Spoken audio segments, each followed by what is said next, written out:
Welcome to Live the Dream with yours truly, Marty Kaiser. Buckle up and let's get started. Happy Friday, everyone. Marty Kaiser here with our latest podcast episode of Real Estate Tidbits. Hope everyone had a great week and looking forward to a relaxing weekend. I thought we'd chat on a few different topics today. The first thing I wanted to go over was some encouraging information that I've been reading and receiving about the real estate forecast for 2025. Obviously, as you've heard on my previous podcasts, I've given you my own opinions, and they varied a little bit based on all the uncertainty in the presidential election and such. But the forecast that we're getting now, specifically for Central Florida, feel it's going to be an excellent real estate year in Central Florida, specifically Orlando and the surrounding communities, and that we should be seeing a significant appreciation in 2025. So that's great for people that are selling homes. For people that are purchasing homes, again, it's going to require you to optimize timing to not only suit your particular situation, but to try to maximize wherever the prices are on a particular community, as well as where the interest rates are. So my recommendation there is, when you've selected an agent, to really strategize with them. Utilize that agent's experience and knowledge to give you the best recommendations on how you should time your transaction. For a seller, the same thing takes place, but sellers have a little different situation in that, what is the reason for your sale? Are you planning on purchasing another property for the reasons that you might want to get a larger home? Maybe you're downsizing because you're getting to that stage of life where your kids have moved out. Maybe you're relocating to a different state or city, so that's the impetus for your purchase. Or possibly maybe you're buying a recreational home, a vacation home near the beach, or maybe you like to ski and you're going to look at one of the states that have skiing. So there's a lot of reasons why you may be looking to buy or sell a property. So the main thing I always recommend, at least with my customers, is that I want to fully educate them, give them the benefit of my knowledge and experience, get better insights into their particular needs and requirements, and then I try to guide them accordingly with the best recommendations that I can. I think a lot of times consumers either are busy and don't take the time to really have a timely session with agent or agents that they're interviewing to see who they feel the agent would be the best fit. Or maybe they don't want to share all their information with an agent. But my recommendation is this. Ultimately, you're going to have an agent that you're going to work with. And if you don't trust them, then you shouldn't be working with that agent. However, if you do trust them, the more information that you provide them, the more effective they're going to be in maximizing your position. I know one thing I always tell customers, because some customers interview multiple agents, other customers already have used an existing agent that they've had a great relationship with, and a third category of customers may get a couple recommendations from someone and utilize that particular agent. Whatever your motivations are, you should definitely feel 100% comfortable with that agent, and make sure that they have the skills that are going to benefit you. At the same time, you want to feel comfortable that your personalities and what your goals and objectives are mesh with that person.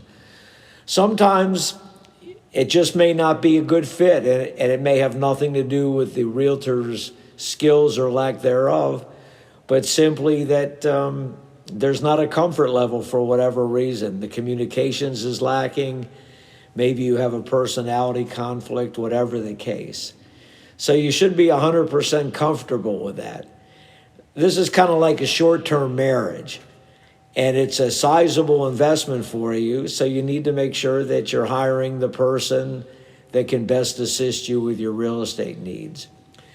But that's very optimistic projections, and I hope that we follow along that path.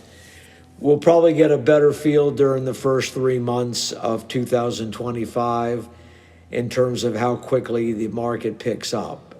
The interesting things are, I have mixed real estate with politics, and I also throw in some sports during these podcasts.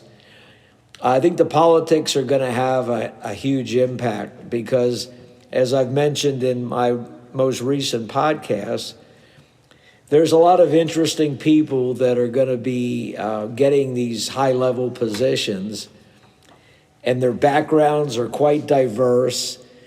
A lot of them really are completely outside of the government mainstream. A lot of them haven't really, I guess for lack of a better term, worked in these fields as much as you would expect for somebody that's going to be controlling the Department of Defense, controlling the Treasury, or these different departments that have a big impact on the average American.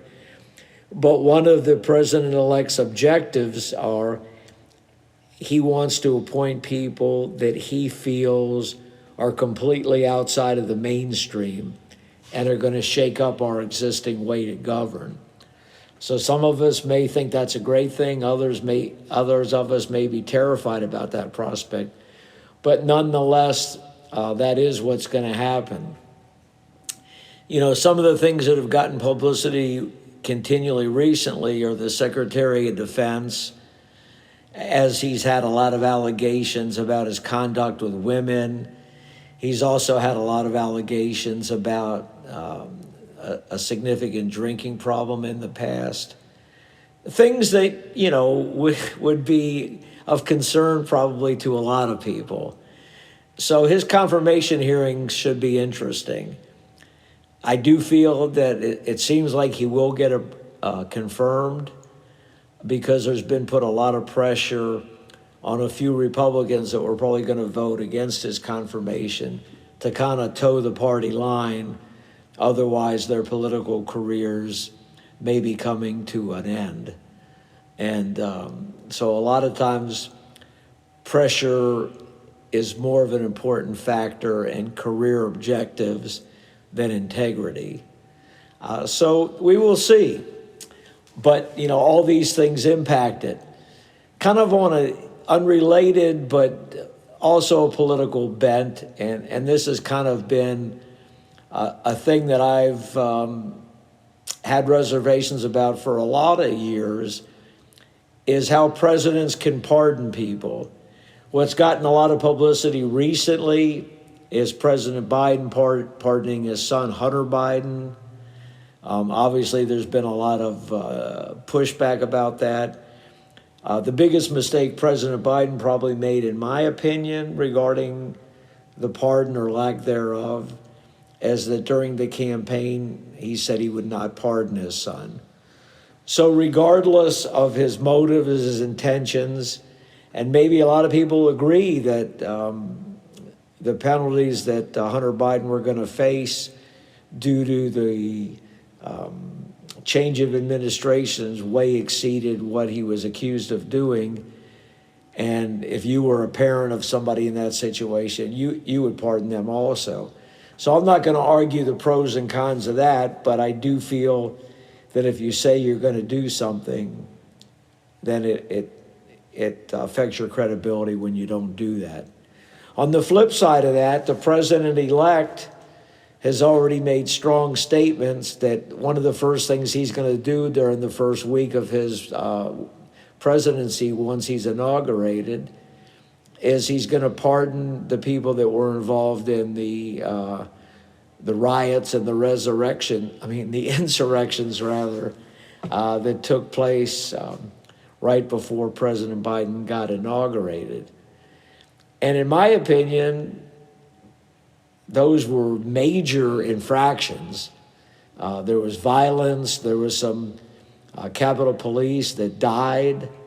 They were trying to invalidate an election. Basically, it was like overthrowing a government if they had been successful, which is what happens in third world countries.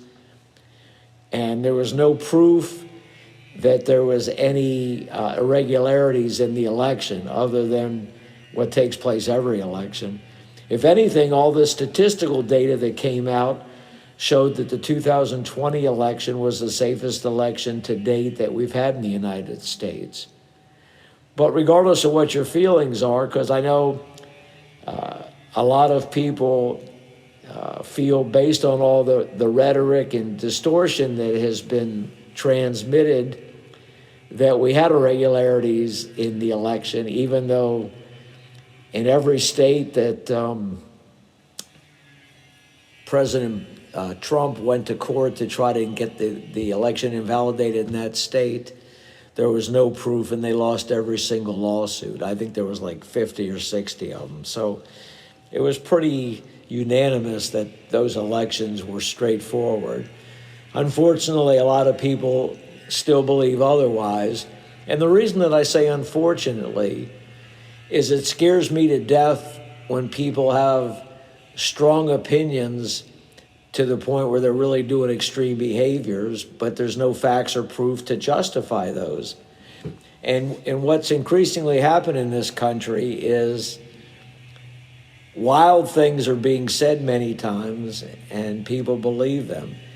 You know, just like with some of these inaugurations coming up, Robert Kennedy Jr. has made some very extreme comments about vaccines and such, of which there's been no studies or information to validate those. For example, a common theme that he mentions and other people that are anti-vaxxers believe is that these vaccines are causing massive autistic children. And certainly if that was true, that would be a major concern, and possibly we'd have to review a lot of our vaccination policies. But fortunately, there's no proof of that whatsoever. They've had several major studies of that by very reputable scientists with no political or partisan viewpoints, and there's just been no proof of that. The only thing there has been proof of is that these vaccines have pretty much eradicated smallpox, polio, and for the most part, measles. Unfortunately, measles are starting to become a little bit more prevalent, because when the COVID situation started in 2020, there's been increasing numbers of parents that haven't had their kids vaccinated for measles. And so there's definitely been more cases of measles. Hopefully that's not going to increase, because I can tell you I had measles when I was a kid, and a lot of people that I was friends with had them. And fortunately, they weren't life-threatening or anything, but they were certainly no fun to get. In fact, I had all the childhood diseases. I had mumps, chicken pox, etc. And I would have loved not to have had to experience those. But that's my opinion, and I'm an independent thinker. I don't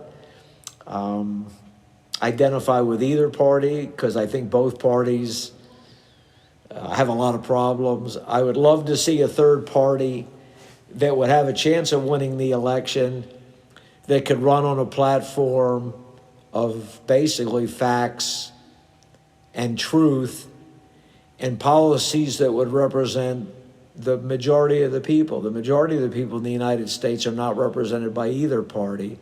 And unfortunately, the extreme positions on both parties are what tends to get their candidates elected. But that's my opinion, and I will always have that opinion. And hopefully nobody takes offense to it, but takes a look at how they form their beliefs in terms of what's going on in the country and what's good and bad for the country. Sports, the interesting things are the NBA is having their in-season tournament. It's something new that they started in the last basketball season. And now they're, they're down to their final four teams. I believe when everything's said and done, the Oklahoma City Thunder will prevail in these. But it's an interesting concept, and it gets a lot of fan interest in the first quarter or so of the year. But that's all for basketball. The NFL season is moving forward. We're in the last quarter of the year, and it's still kind of a wide open race. At this point, the Philadelphia Eagles, the Kansas City Chiefs are probably the two favorites, but it's not an overwhelming selection. We also have some great teams this year, the Minnesota Vikings, the Green Bay Packers, and the Baltimore Ravens. So should be interesting to watch. For those of you that are interested in fantasy football, the fantasy football playoffs start this coming weekend, and they're always a lot of fun. I myself, I've got to admit guilt here. I play in a fantasy football league, and it's very, for me, it's a good way to escape, and it's very enjoyable. So that's kind of my big vice. I'm kind of a boring person that fantasy football is one of my big vices, but I have to admit that. On a personal level, real estate for myself in 2024 was a solid year. I've had better years than this, but considering all the turmoil we've had in the real estate industry, the new laws, that the number of real estate transactions were the lowest level for the past 30 years. I can't complain. I'm just thankful that I'm able to stay busy, that most of my customers, fortunately, come from referrals, word of mouth, and that fortunately I've established a very good reputation. So a lot of people that haven't met me before will contact me because even if it wasn't a direct referral by a satisfied customer, they've seen my marketing, they've seen my sold signs throughout the community. And if they ask people about me, they usually, hopefully, hear good things. So that's about it for my real estate year. I'm really looking forward to 2025. I always get fired up about a new year. And I expect that I will stay busy in 2025. My wife also, who I think I've mentioned before, she's in real estate. She's extremely looking forward to 2025. And as I've mentioned before, she's also a real fitness guru. So she's had a great year in terms of not only keeping herself in excellent shape, but she's helped a lot of people that needed some assistance get back in the groove in terms of trying to get a healthier lifestyle, getting more exercise, improving their diets. And a lot of these people hadn't done these things for years. And so my wife's getting a tremendous amount of personal satisfaction. She really enjoys having a positive impact on people. And so, and she makes it fun for the people that she's helped with in terms of training them and modifying their lifestyle. So that's pretty much it for now. I hope everyone has a great weekend. Hopefully weather will warm up a little bit. I'm not a big fan of cold weather, even though in Florida we're spoiled. We consider 50 and 60s cold, where they would probably kill for that up north. But that's it for now. Again, keep an eye out on our podcast. We have a question button now that you can ask topics that you want to be covered or questions that you may have, and we'll address them in our upcoming podcast. That's it for now. Have a great weekend. This is Marty Kaiser out.